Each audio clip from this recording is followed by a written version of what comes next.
Bless my stars, we're back.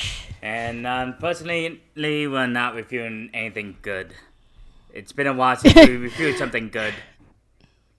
It really has been. And also, this has got to be the weirdest thing we have reviewed in a very, very long time. Oh my god, it's so confusing and perplexing. I have so many questions, but the pot's all over the place with this one. I might have to look at the wiki because even though I watched this week, I can't remember a lot of it. But let's just jump into the info. So this was a 1986 animated film directed by Fred Wolf and Nobutuka Nishizawa. Fred Wolf is an American animator who has worked on many popular cartoons such as Teenage Mutant Ninja Turtles, Alvin and the Chipmunks, DuckTales, and more. And let me pull up the wiki of the American. Okay, let's see here. And Nobutaka Nishizawa started off as a technical director and later went on to work at Toei Animation. And the same studio that's responsible for Dragon Ball Z, Sailor Moon, and One Piece. So let's see. Due to doing so well, he would later go on to work on the anime classic Galaxy Express 999, which we might review on this show one day. Yeah. I mean, yeah, if people want us to. So this film was released under Atlantic Entertainment's family-friendly division, Clubhouse Films. This was a Japanese-American co-production from Murkamara and Wolf Swenson, which later became Fred Wolf Films, and Toei Animation. The character, the American Rabbit, was created by pop artist Stuart Moskowitz. He became popular for the posters and prints he created, and American Rabbit became popular in Japan, hence the Japanese backing. It's one of those things where we made something that the Japanese just absolutely love. But this was I don't think I've ever heard of it outside of this. No. I never heard. Yeah. So let's see. The screenplay was written by Norman Linzer, screenwriter for the television movie The Point, which we will review at some point. Is it Rob or Bob? Oh, shit. It is Rob. Oh, crap, I can't. crap. It's fine. Because I couldn't remember for a second. I just remembered it ended in ob. Rob, a.k.a. the American Rabbit, was voiced by Barry Gordon. Gordon started his career as a child actor and earned a Tony nomination at 13. Oh, wow. He has since played a character actor in his adult years on several Star Trek shows and Curb Your Enthusiasm, but you're probably best known for the voice of Donatello and Bebop in the 1970 Ninja Turtles cartoon. Oh, yeah, 87, yeah. And that voice did sound familiar. Yeah, every time I heard him talk, I couldn't help but hear Donatello. Oh. And yeah, big surprise, it does sound like the him. film wasn't successful with audiences, as all critics, and it made about $1 million in the box office. I don't think it's bad. specific, and I don't even know if you can find this on DVD. You probably can't, because I don't even know who owns this right now.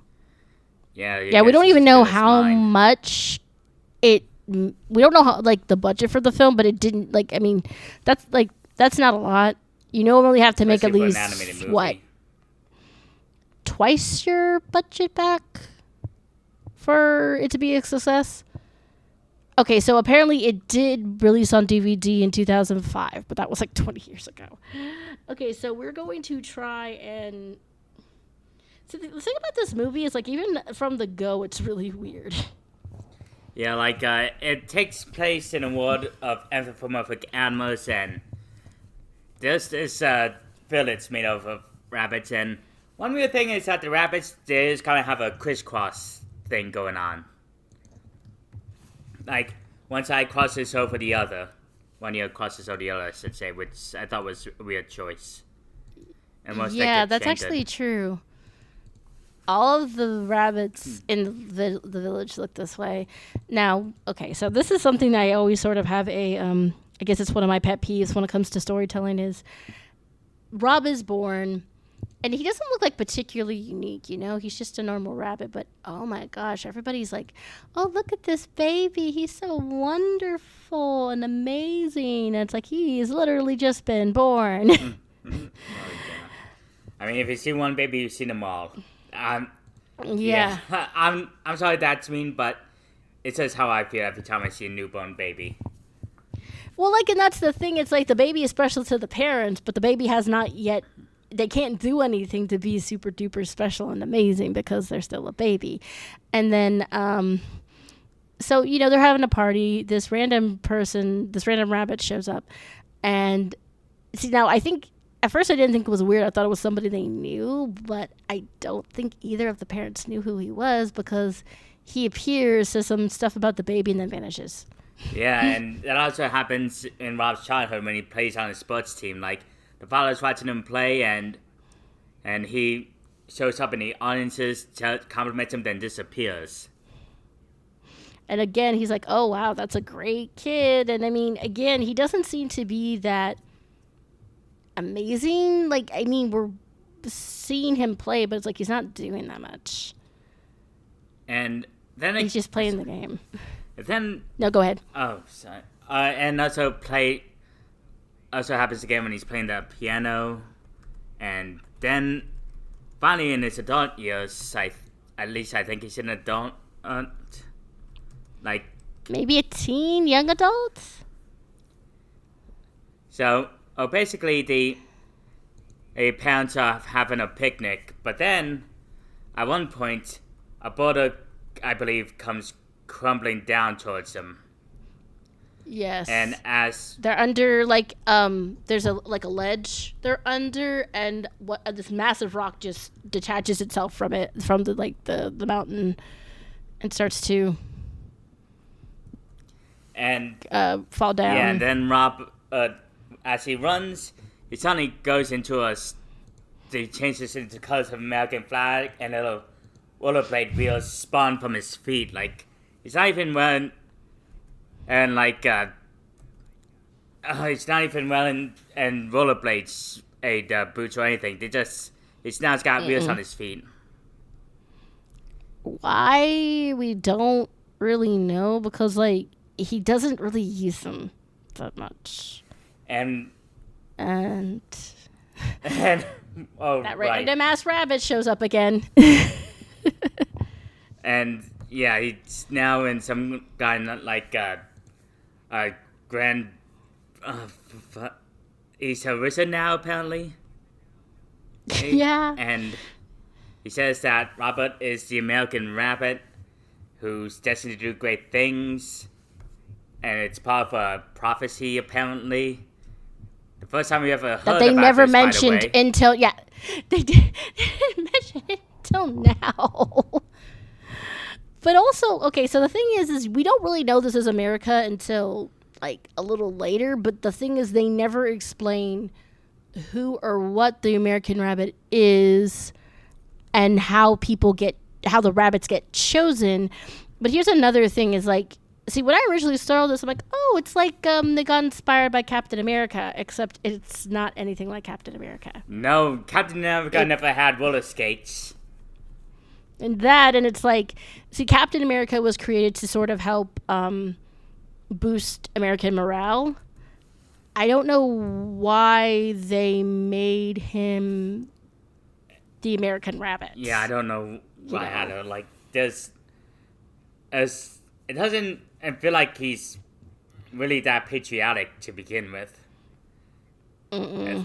And so he runs into a bunch of this jacker motorbike gang who say they're gonna eat him, and they're followed by a vulture.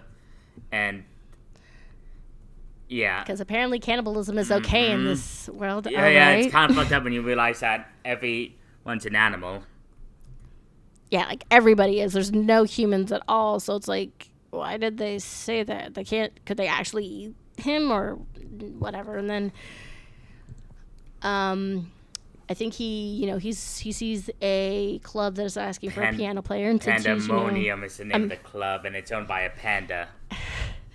Was I the one who thought the panda looked kind of weird? Teddy, yeah, he has kind of a weird design to him.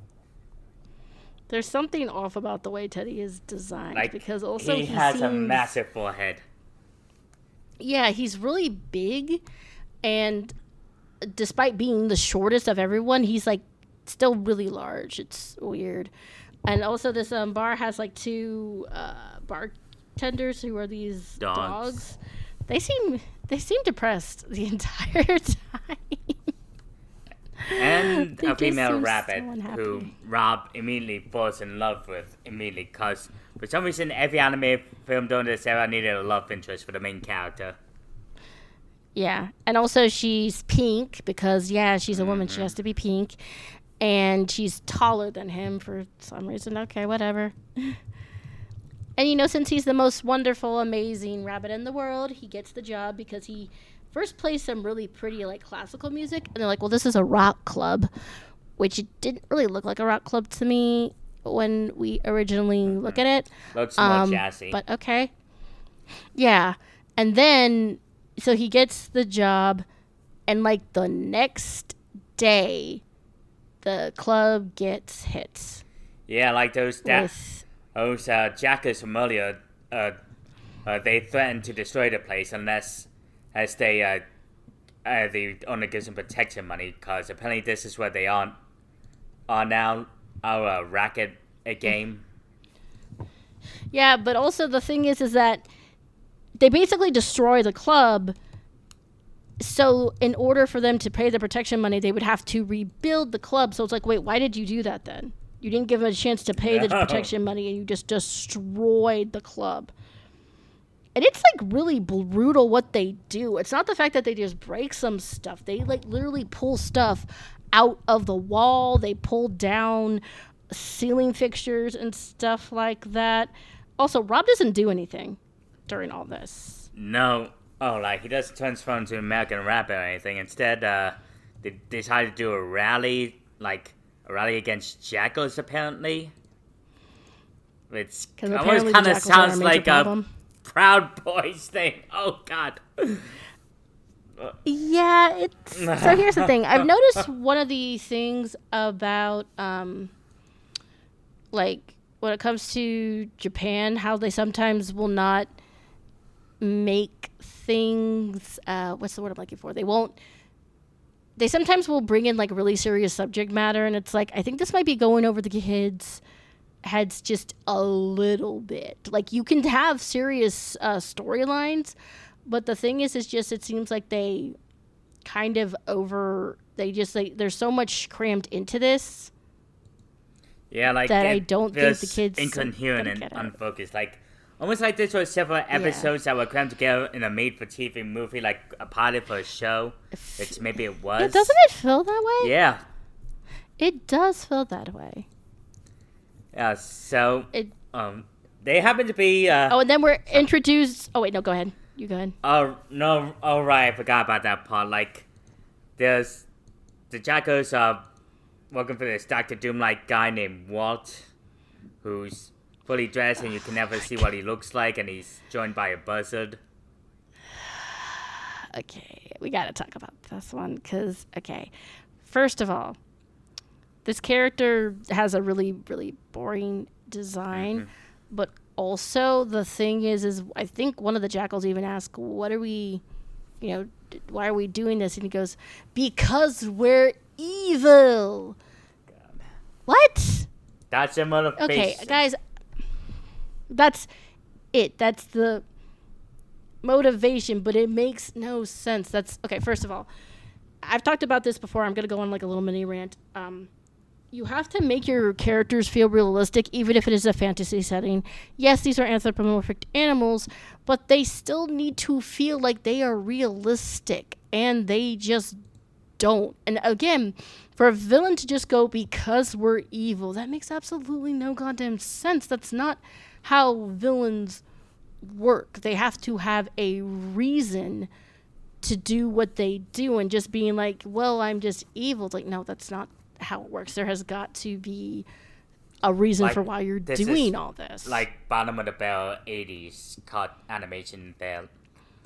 Like, it really does feel like it was made for Saturday morning, but they just decided to push it into theaters instead.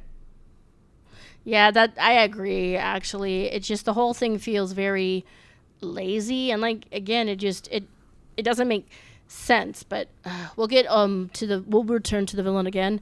But yeah, also, like Jed had mentioned, there is a vulture that hangs around. We are going to also get back to that. But the whole thing it's a mess. It is such a narrative mess. Yeah, so there's so much going on. They rally, and for some reason they're in California, I guess, because they marched on the Golden Gate Bridge, and that's what it looked like. Yeah, but the buzzard starts chewing on the cables of the bridge because apparently it's strong enough. This is a strong ass buzzard. Yeah, that's what metal wiring. Yeah, with no problem. And guys, buzzards have pretty decent beaks, but not strong enough to chew through metal. There is no way this massive buzzard, even as big as it is, could have done that. Also, we are introduced to another character. His name is it Ping? Ping Pong. The gorilla? A gorilla voiced by Lorenzo Music. Yeah, and he's, I guess he's there because they needed to have a big, dumb guy. I don't know. But he is 80s. Saturday morning. Yes. The 80s, because he is, he notices, because he's towards the back. He's like, hey, that's nice. Some of the jackals came to join our march. Now, even if he's supposed to be stupid, it's like, you do realize that the march is against them. Why the hell would they be here? So, he points out to Rob that the jackals are there. So Rob finally, after 30 minutes or so, turns back into the American Rabbit, yeah. It was it took you long enough, but yeah, he turns into the American Rabbit and fixes the bridge. And of course, now the villain is really pissed off because how dare you destroy my evil plan that I have solely because I'm evil. That's my one dimension as a character. That's really it. And but everybody's like, oh my gosh, the American Rabbit. Oh my gosh, he's amazing. You guys saw him do one thing, but okay. And Rob's manages to sneak in playing ignorance. And it's this becomes... he does this every time after he transforms to the American Rabbit, by the way. It's like a real Bruce Wayne or Clark Kent thing. Yeah, because the thing is, he does it so quickly that I guess nobody notices. At first I was like, how can nobody notice? But he does it so quickly. And the thing is in this case, Rob and the American Rabbit do not look anything alike because, again, the American Rabbit is all colorful with the American flag colors. He even has stars. And Robert has glasses like Clark Kent. They really did just rip off other superheroes for this, didn't they? Yeah. Yeah. And then it's back to the villains oh, the rabbit rap. And and out of nowhere, they just suggest they kidnapping the gorilla guy, Garfield, and try to convince him to fight against the American Rabbit. Okay. It doesn't work. He's dumb. He's dumb, but I'll give him this. Ping Pong is loyal as hell. Mm-hmm. And it's a pretty dark scene, when the band and notices Ping Pong is missing. Robert encourages them to go ahead, and as he tries to find him, and in a pretty dark scene, Ping Pong's in a capture that's slowly filling up with water, Yeah, they're waterboarding him. They're gonna drown him. What the hell's going on with this movie? And yeah, American Rabbit transformation says Ping Pong. Rob, did you see American Rabbit? I don't know. But no, another thing is, they were So what they decided to do was to go on tour to raise money to build. Oh, right. I forgot about that part. Sorry, this Their movie first place was at a place really forgettable. Yeah, called the Trap Door. Foreshadowing, maybe? I don't know. And what happens is it turns out it was a trap. Well, they just abandoned their car, and Rob's like, hey, y'all go down the river. And they go down the river, and the jackals pop out. But that's how Rob... Okay. So Rob says, I'm with the White Brothers band. That's the band they're touring with. And he says, I'm the tap I'm not dancer. And these idiots are like, okay, tap dance for us. And they just watch him do it. And he leaves. And then he turns into the American Rabbit. Now, the jackals in here are stupid. I mean, I was like, wouldn't they have realized that he was the American Rabbit? Because he literally just left. He's like, da-da-da-da-da. Hey, I'm going to tap dance off the stage. And then come back, and he, like, you know, he rams himself into them, and they're like, oh my gosh, it's the American Rabbit. It's like, oh yeah, hey, where did that other rabbit go, the one you guys had? Do you guys know where he went? No, you don't? Okay. Guess we're never gonna see that dude again. So they But yeah, the jackals are stupid. Keep going. So they arrive at New Orleans to play at a couple of clubs, but several clubs have been burnt down. Like, now the jackals commit arson. And they disguise themselves as club members who want the rabbits to perform on a riverboat. And apparently now the plan is to just kill the entire fucking band. Yeah, we took a turn. What's happening here? Like, they even locked them in. It's amazing how quick they did They even locked them in on the stage and begin to douse the boat in fucking gasoline. Holy shit. Again, this movie gets super dark, like, really quick. You're, like, really shocked at how dark it can be. Because, again, it's like we see them setting the boat on fire while our main characters are still in the boat. Yeah, like, I gave in some gasoline the fuel of the engine starts to burn, and Robert just runs into the cushion and runs around in a circle to turn into American Rabbit and does... flies them all out. And apparently his friends don't give a damn about him because they're all celebrating. But then finally someone says, "Where's Rob? You guys didn't think to ask that beforehand? And he saves everybody, and then you just now notice Rob's not there." And then he's like, "Oh, I wouldn't worry about it. That rabbit seems like a good swimmer." And then he decides to spy on Walt and his henchmen, who are talking about how they're planning to go to New York next, because, yeah, he is so unfocused. Like, one moment he wants to stop the American, it's a racket, then he wants to stop the American Rabbit, then he just wants to commit fucking arson and homicide, and now he wants to take over New York City.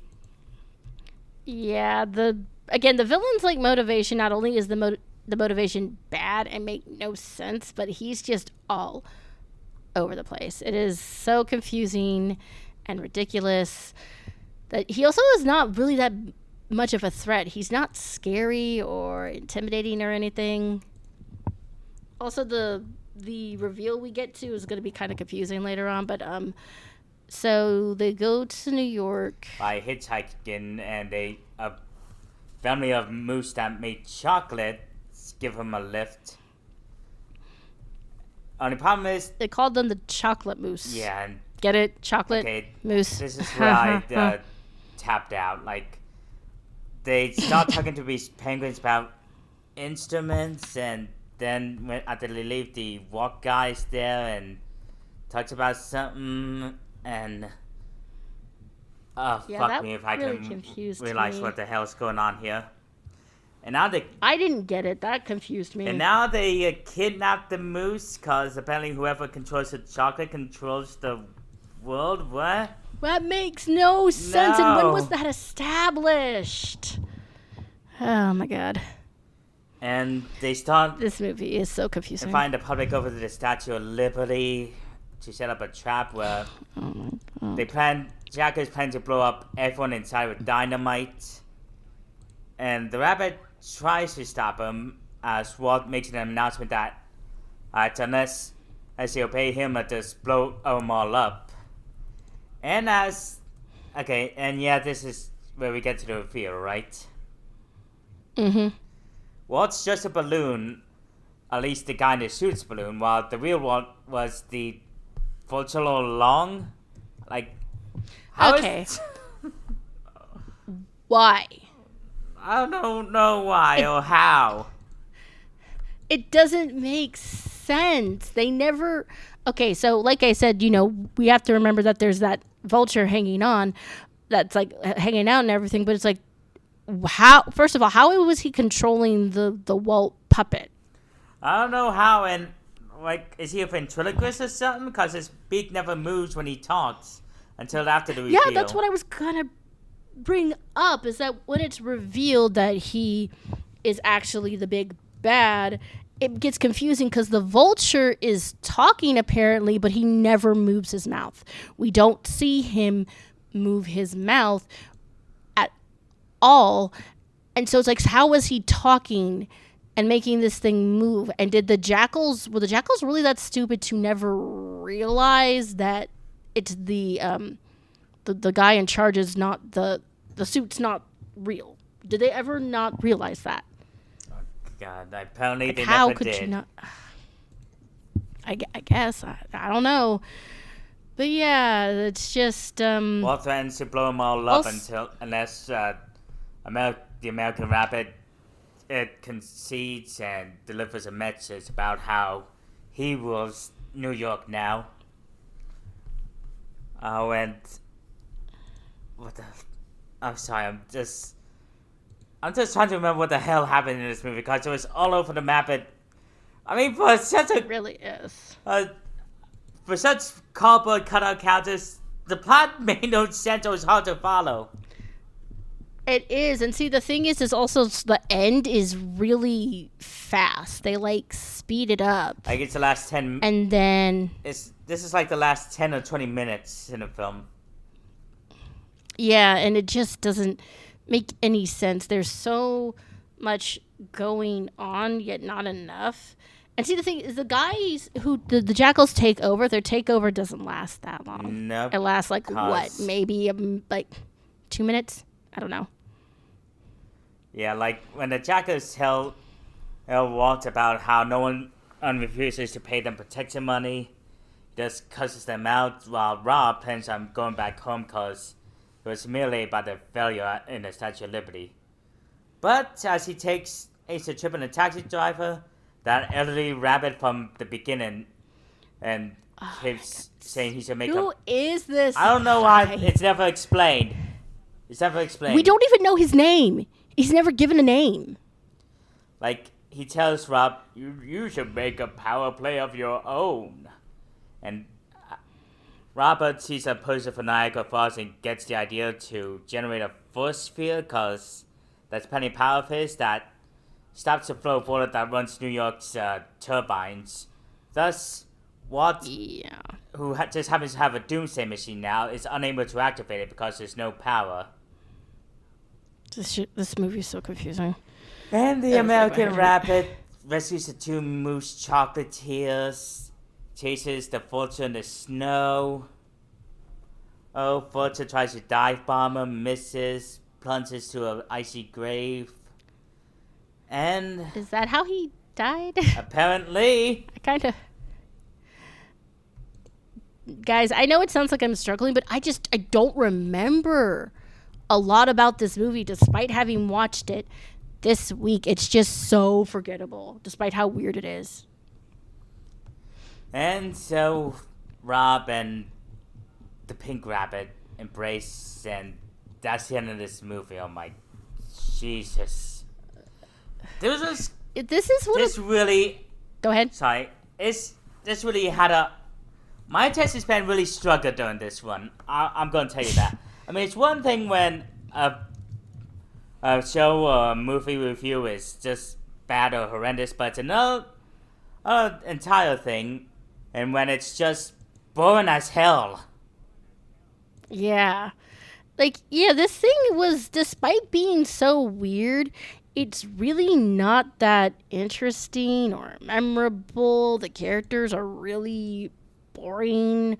Um, there's nothing like really to enjoy here. Like, sometimes I can, like, I mean, I will say this: the art's decent, but that is really it. Everything else is just meh.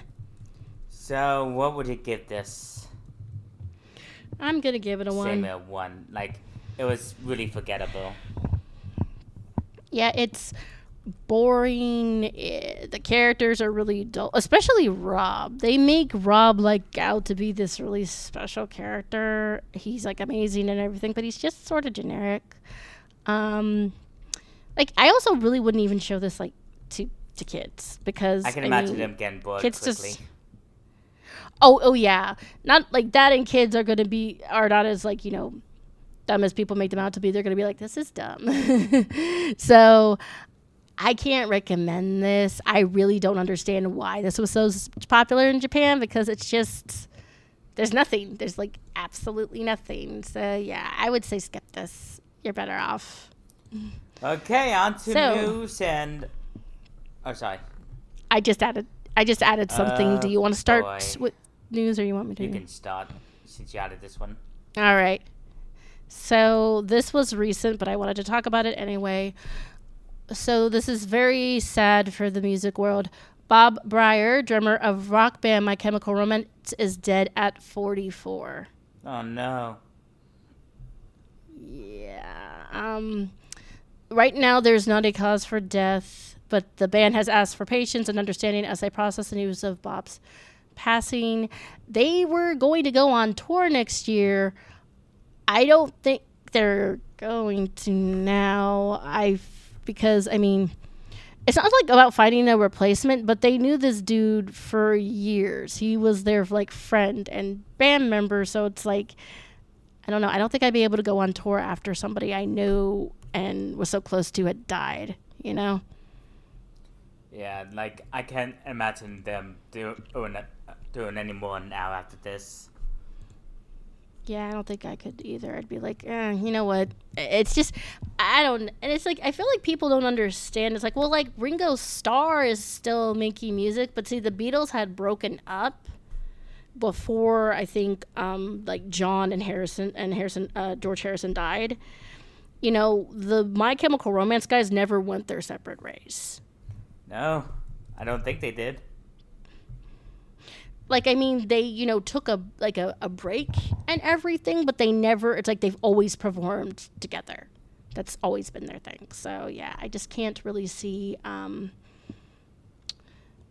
like, continuing to go and do stuff without him. So, our hearts and thoughts are with his bandmates and his family.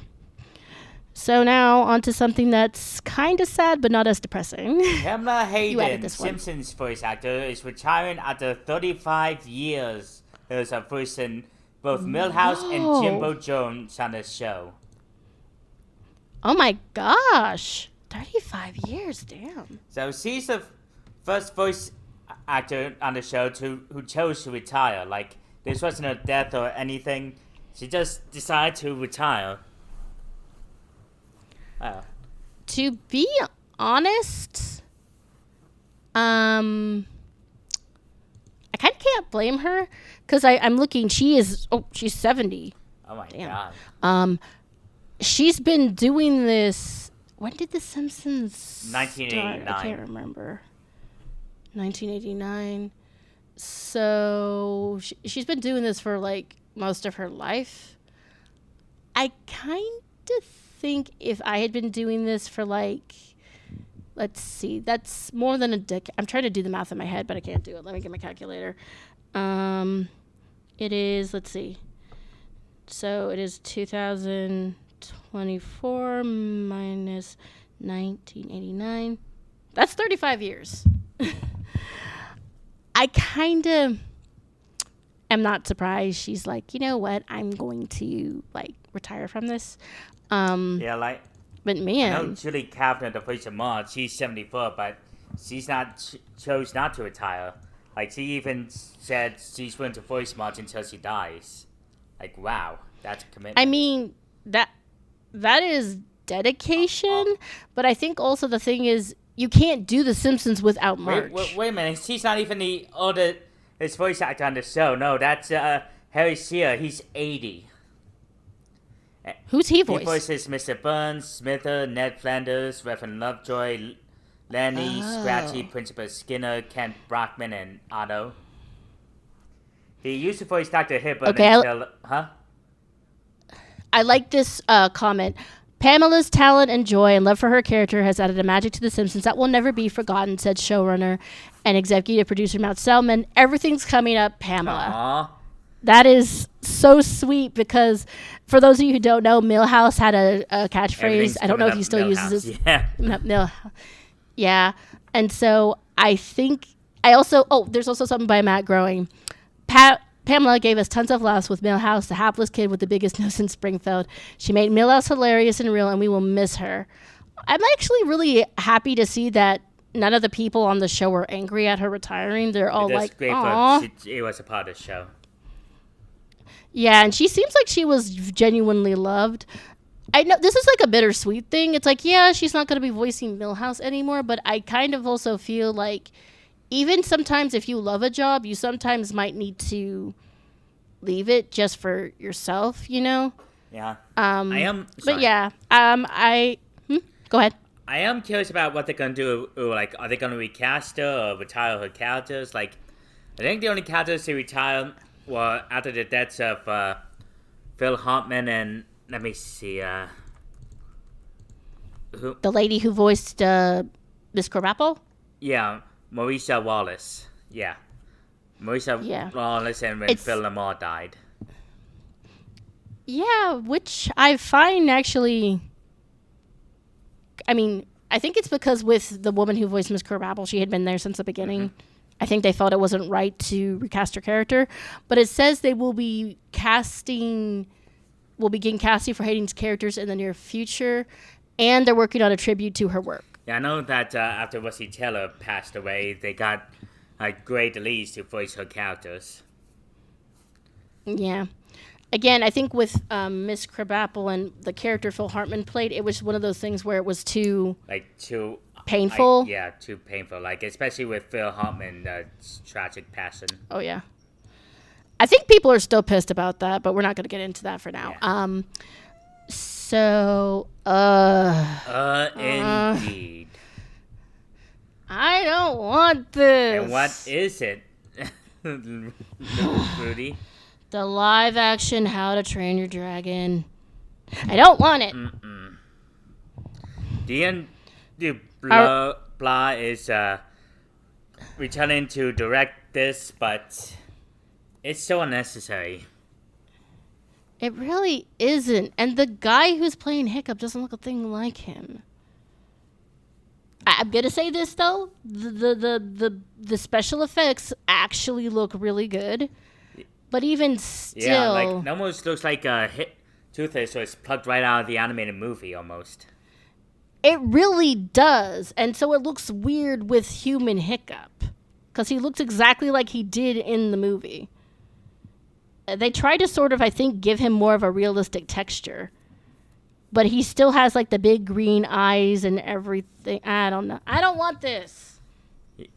Well, with Universal's rivalry with Disney heating up, it's like, oh, we can do live action remakes too. Oh God. Yeah, I'm most likely not going to see that one. Someone commented on the YouTube channel on the trailer, an animated version of this would be sick.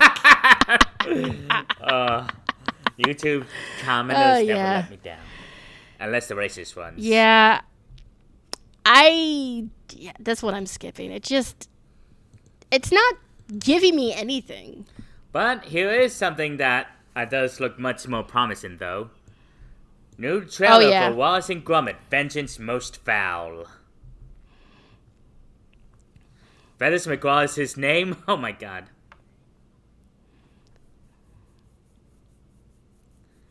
You still there, Rooty? There you are. Yeah, I'm still here. I'm so glad that Wallace and Gromit are still around. Yeah. Like, you can tell Nick Park and Oddman is still passionate about their craft. Yeah. Especially Oh, claymation. jeez. That gnome almost cut off Gromit's feet. But he's playing with my headphone wires again.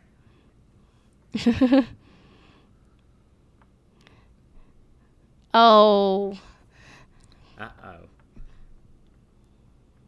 Gromit's got competition, and the penguin's planning revenge.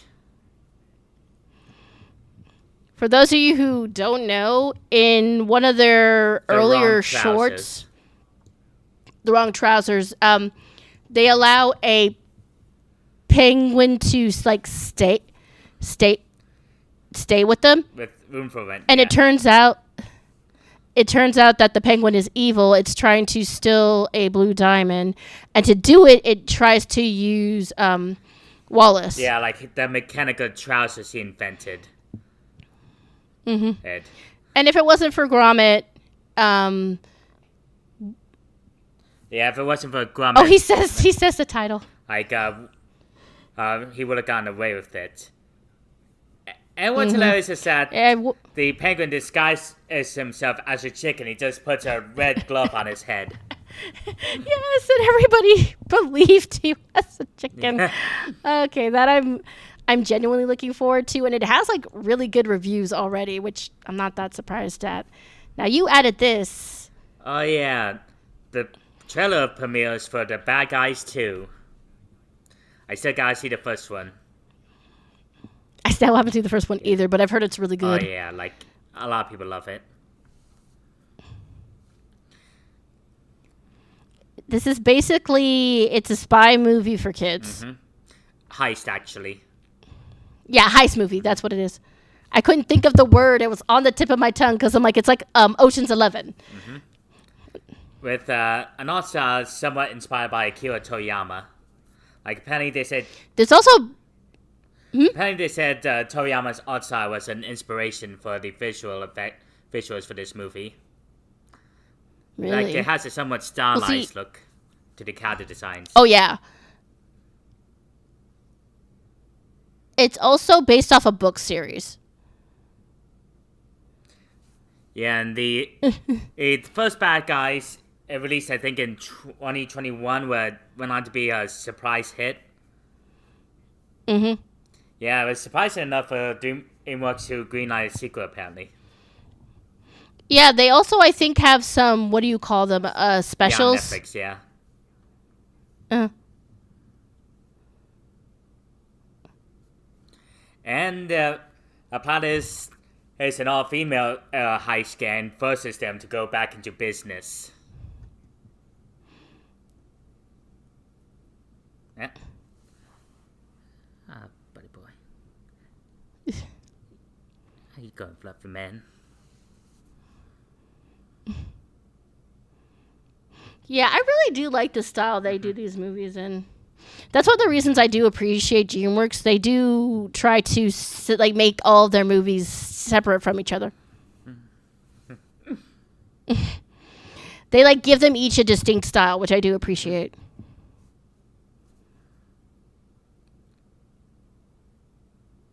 Oh, this part. Ew. Oh, you got to the snake kissing a crow? No, yes, unfortunately. Apparently that's how you kiss a snake. Oh, don't kiss a snake, by the way. Yeah, don't. So now, rounding out the trailers, we have got a new trailer for the movie ELO from Pixar. Yeah, it was pushed back by about a year or two. Mainly because the director had to switch on to another project. And... Yeah. Let's see. This is now being directed by the woman who directed Dami Turning C. Red. Yep.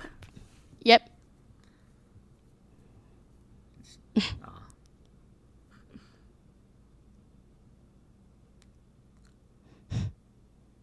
Oh, God. This looks so cute. It's got to see a Pixar are not giving up on original ideas yet. Thank God.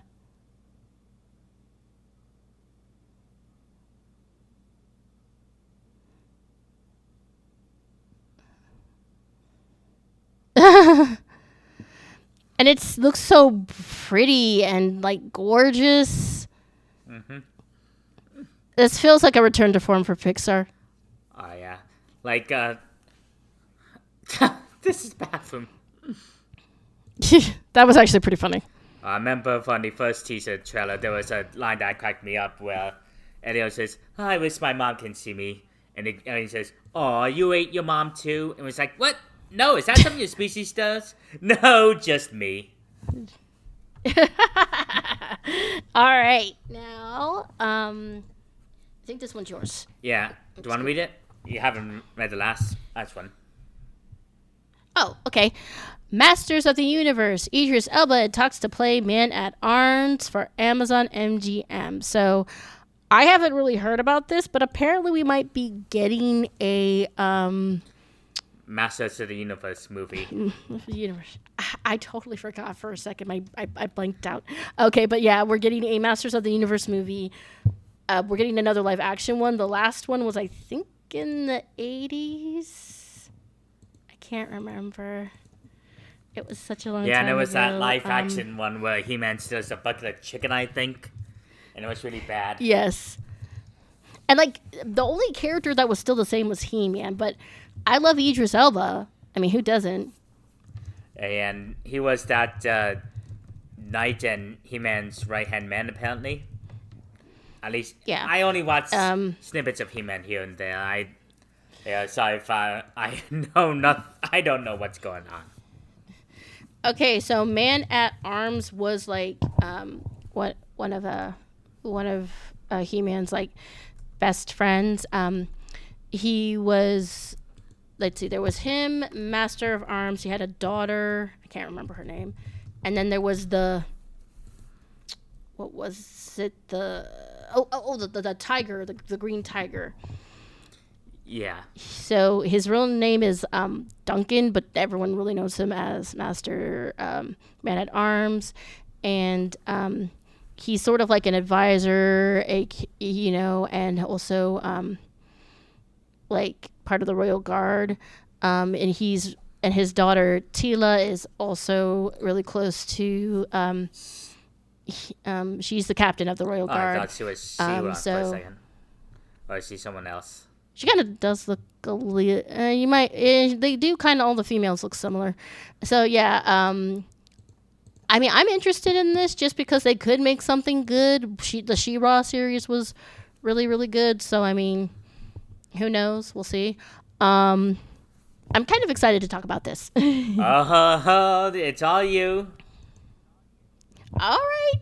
Wicked is #1 at the box office. Woo! Yeah. Is anybody surprised? Not really.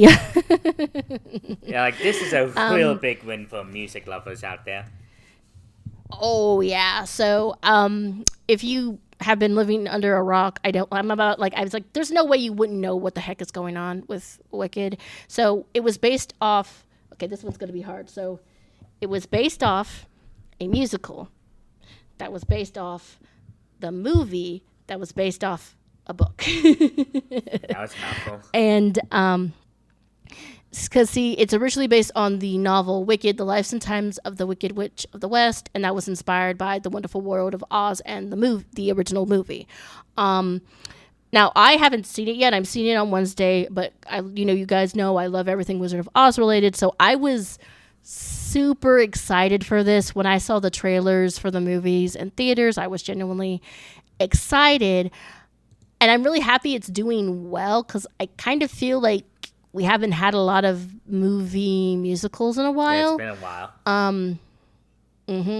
And see, the thing is like, I think the only thing I kind of have commented on is like, I'm really interested to see if people are going to read Gregory Maguire's book, because despite loving The Wizard of Oz, I don't like the Wicked book. It is awful. Oh, no. It is so wordy and lengthy, and the characters are just really not that enjoyable. So I'm really happy that they looked at the book and then found a way to make it into a musical. Because the thing is the musical does follow some of the basic premises of the book, but they leave out a lot, like a lot. But I'm happy that the musical is doing well. I actually heard that Ariana Grande has done really well. I was a little on the fence because I feel like she hasn't acted in a while. She was in Victorious, and then she was in the show Sam and Cat. And I don't think she's had any other acting other than that for a while. But apparently she did really good. Not just with sort of playing Glinda off as a ditz, but also adding the emotional aspects to it. Because, see, what happens is that Glinda and Glinda end up being like friends, like really close. So I'm happy to hear that she actually did a good job of, not just playing like the sort of ditzy girl, but also being like, there's, having the romantic aspect in it too. So, I mean, again, like the last thing she was in before this was the movie Don't Look Up. Oh.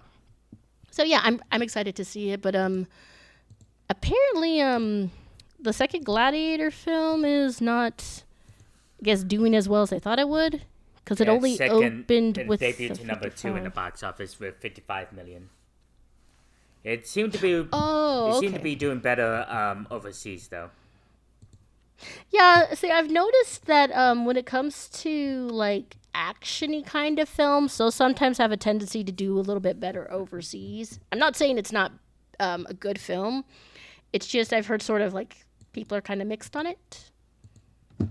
Yeah, like. Have you seen it? Oh no, not yet.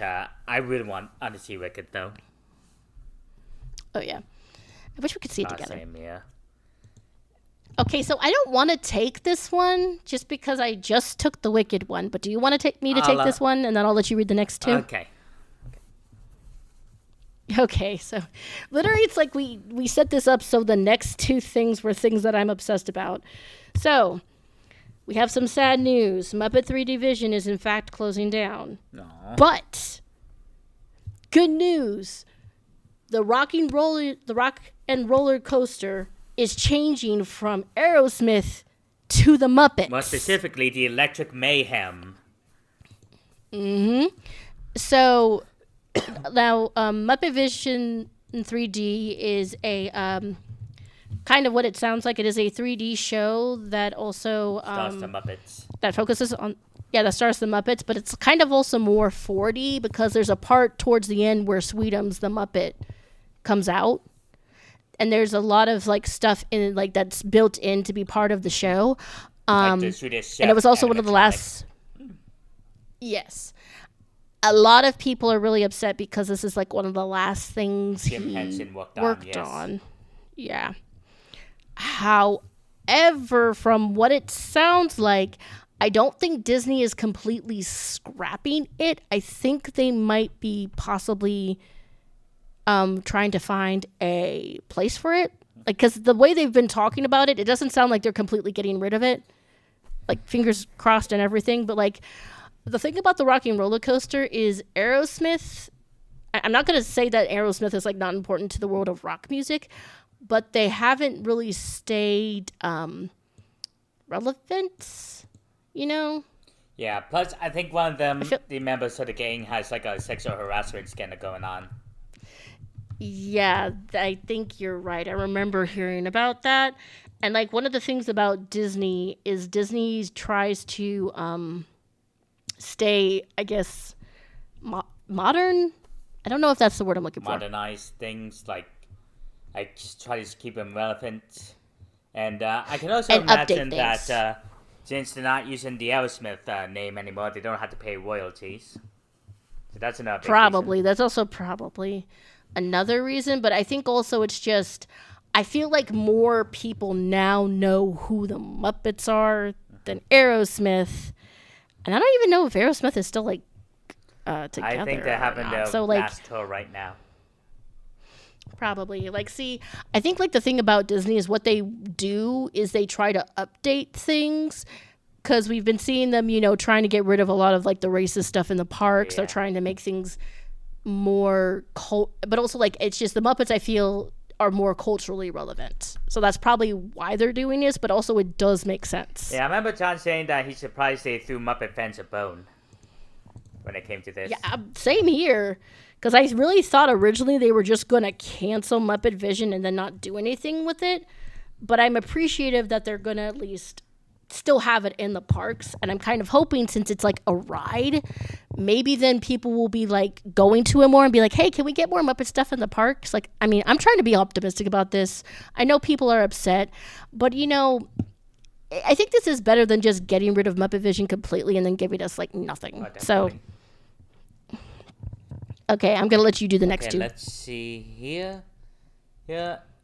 Yeah, it's in the way. And yeah, this is a sign that Disney TV is dying. Comcast has spin off several cable networks. Like, Comcast is spinning off several cable networks, including CNBC, MSNBC, and E. Yeah, as more and more people are cutting their cables and moving to streaming. Oh, yeah. I guess the bundles are just not worth it anymore. Yeah, like they're also spinning off Sci-Fi, the Golf Channel, USA, and Oxygen. Oh, man. But apparently they're keeping Bravo because the reality shows still do well on Peacock. Yeah. That is true. And my mom, she's glued to that reality trash. Yeah, as much as I hate to admit it, I mean, the thing about reality shows is that it's like a train wreck. You can't look away. So, they had more channels than I thought they did. So maybe they're trying to possibly downsize a little bit. And last quarter, they admitted they lost 365 TV subscribers. Damn, that's a lot. And so far, the industry as a whole lost 4 million cable subscribers as well. Really? That's a lot. Damn. Again, I think it's a thing where they're just not making the cable deals as appealing or as useful as the streaming ones. Yeah, and this is supposed to come from a time when Warner Brothers had to take a $9 billion write-down after the underperformance of its TV networks. Oh, yeah. Yeah, so... And some cringe I remember reading was like Elon Musk ran a bunch of memes about him buying MSNBC. Oh, God. Oh, Lord. Yeah, I can almost hear you up, Chuck, when I said that. Oh, shit. He's a very vomit-inducing man. Oh, yeah. Well, I mean, again, this is kind of just not that surprising because also I think the thing is it's not the issue of having so many channels. I think the issues is having not enough content, good content on the channels to make them lucrative. And that's, I think, been a problem for a while. Oh, yeah, like they've been cutting down on producing a lot of stuff recently. Mm-hmm. So this is unfortunately not surprising. We'll see how this will affect the the outcome or the landscape of streaming and just entertainment in general. Mm-hmm. And here's another one I added. Warner Brothers Discovery sued by investors over losing the rights to NBA. Wait, you skipped I one. did? Yeah, more cast revealed for Christopher Nolan's sixth film. You can do that one, and then I'll do the other one. Yeah, Christopher Nolan announces it's more cast members for his upcoming film, which is still unnamed. We have Charlize Theron on the first time she's collaborating with Nolan. She's been starring in Italian Job, Hancock, Snow and the Huntsman, Prometheus, Mad Max Fury Road, The Fate of the Furious, and Atomic Blonde. Yes, I love Charlize. And this one surprised me. Tom Holland. You best know him as Peter Parker in the MCU. Spider-Man. Yep. And Matt. I'm surprised he has time to be in another movie. Yeah, especially with how they're going to start filming Spider-Man 4. Yeah, that's what I was like. I was pretty sure he's working on the other Spider-Man film. But hang on. I'm just going to check. I don't know if he's got anything else coming out. That might be the only stuff he's working on, so maybe that's why he's able to do this. And Matt Damon and was star on it, also being in the film. This being the third time he's been in a Christopher Nolan film after Interstellar and Oppenheimer. And another surprise, Zendaya is also going to be in the movie.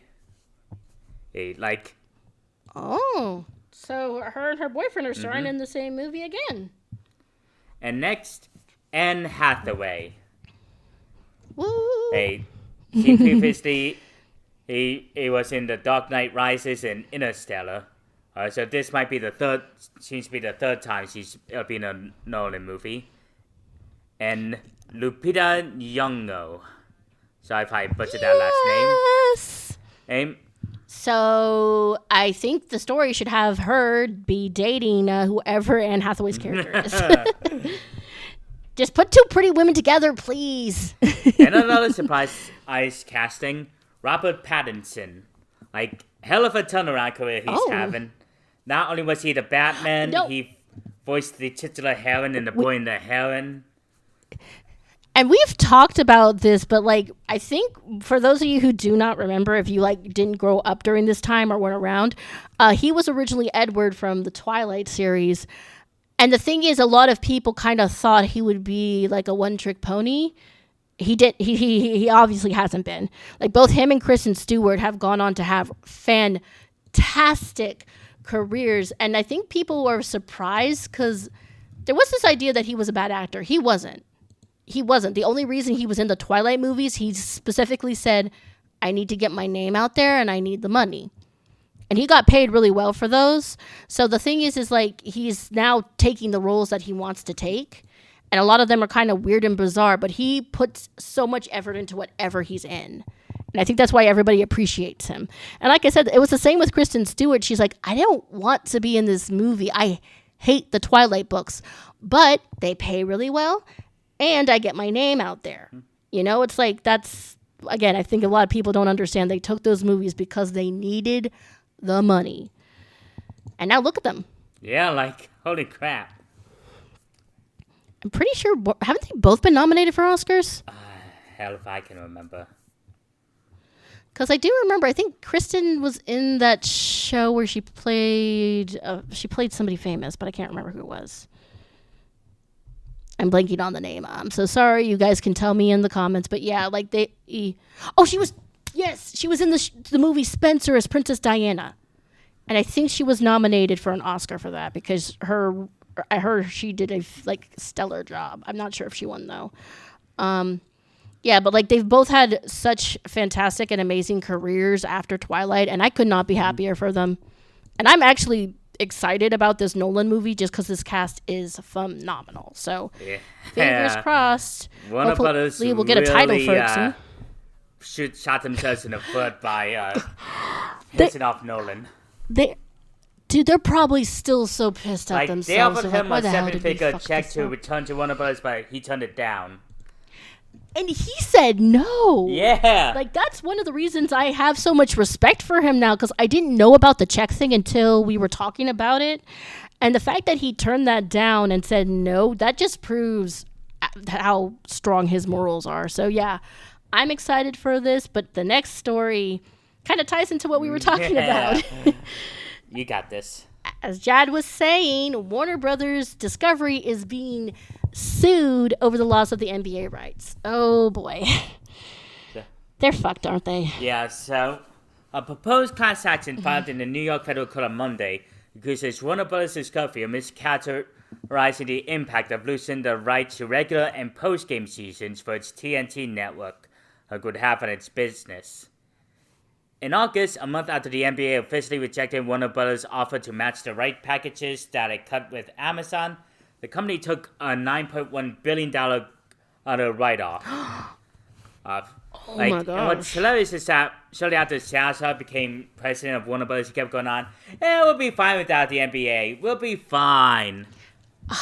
Fine. Oh my God. So wait, is this one of the reasons things have been still going so badly for them, besides all the misfires at the box office? They really underestimated how important sports were, even as they moved to streaming. How could they be this stupid? Oh my god. Because, I mean, I'm not a sports person, but I also do know how big sports are. So, you know what?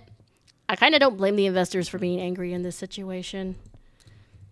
Yeah, I don't know. I kind of have a feeling Warner Brothers might not be around for much longer. Because if they lose this lawsuit, this could really damage them. And this is coming after they have so many box office misfires, especially with the DC stuff. That's right.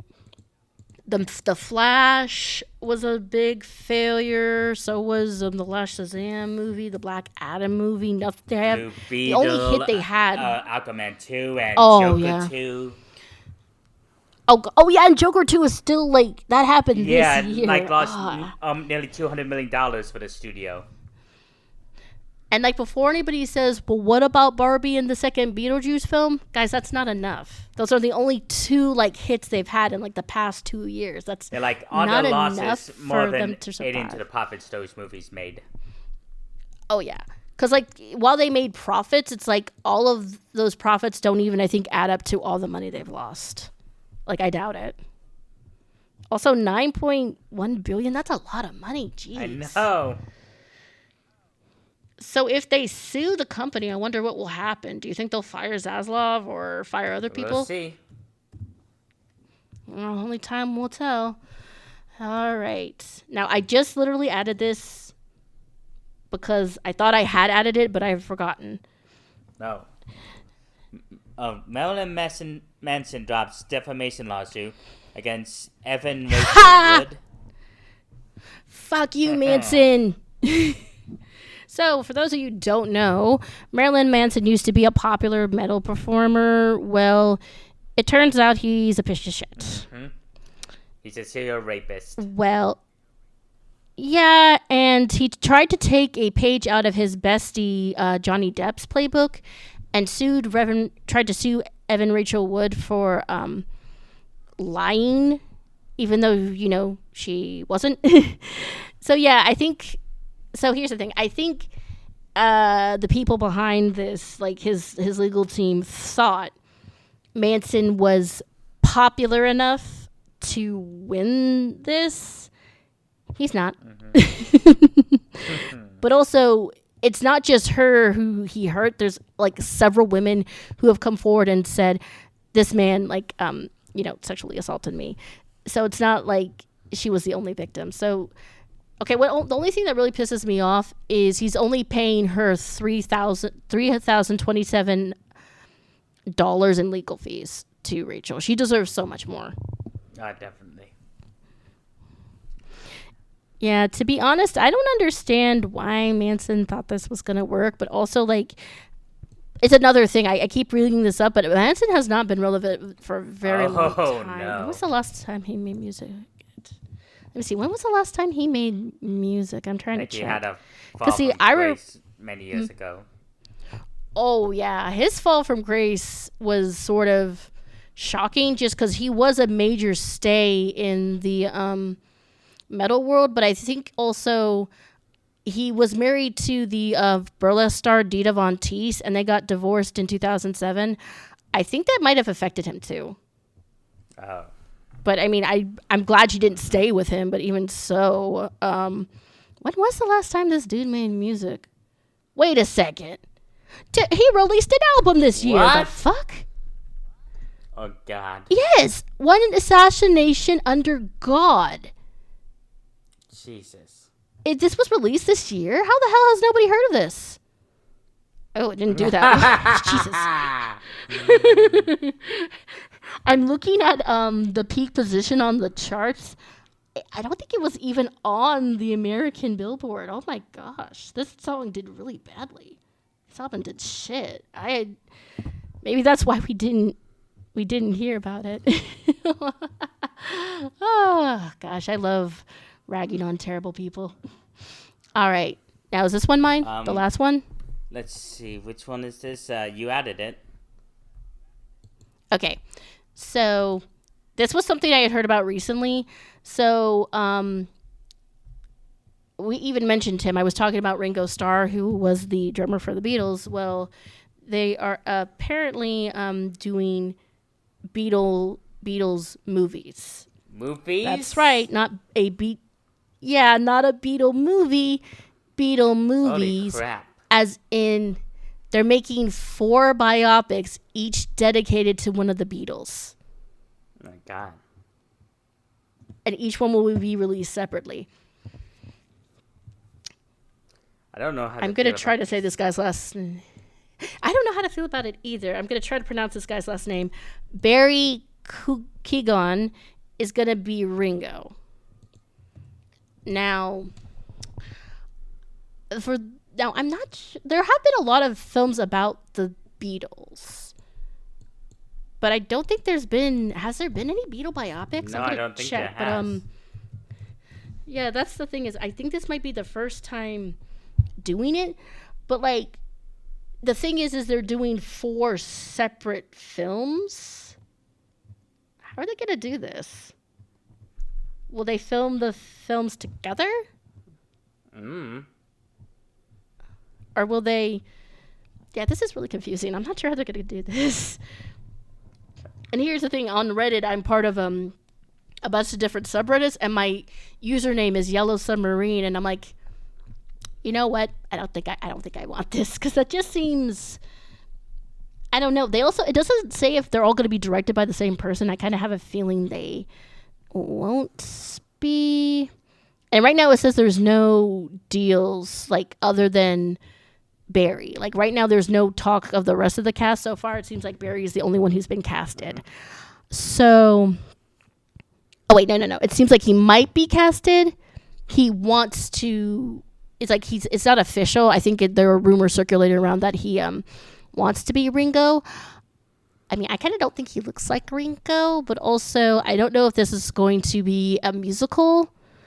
Ringo didn't sing a lot, but there are 2 songs that are like Ringo songs. That is Yellow Submarine and Octopus's Garden. So I don't know if they're going to have him sing at all. I mean, they might. I have no idea. So we'll see. And let's see. And is that it? Yes. Do you want to go first with your recommendations? Okay, so my first recommendation is a game I've been replaying after it got added to Xbox Game Pass. It's the Spyro Reignited trilogy. Now, in the late 90s, Insomniac Games, they were tasked by Sony to develop a kid-friendly platform to help them compete against Nintendo, because at the time, all the popular PlayStation games were M-rated. And they didn't want to lose a child market to Nintendo, so they tasked Insomniac to create a series of games featuring a little purple dragon. And Spyro is a name of this dragon. And the first 3 games were smash hits on the original PlayStation. And a couple years back, Major hits. Toys for Bob, who are big platformer fans, they were tasked with remaking the entire trilogy.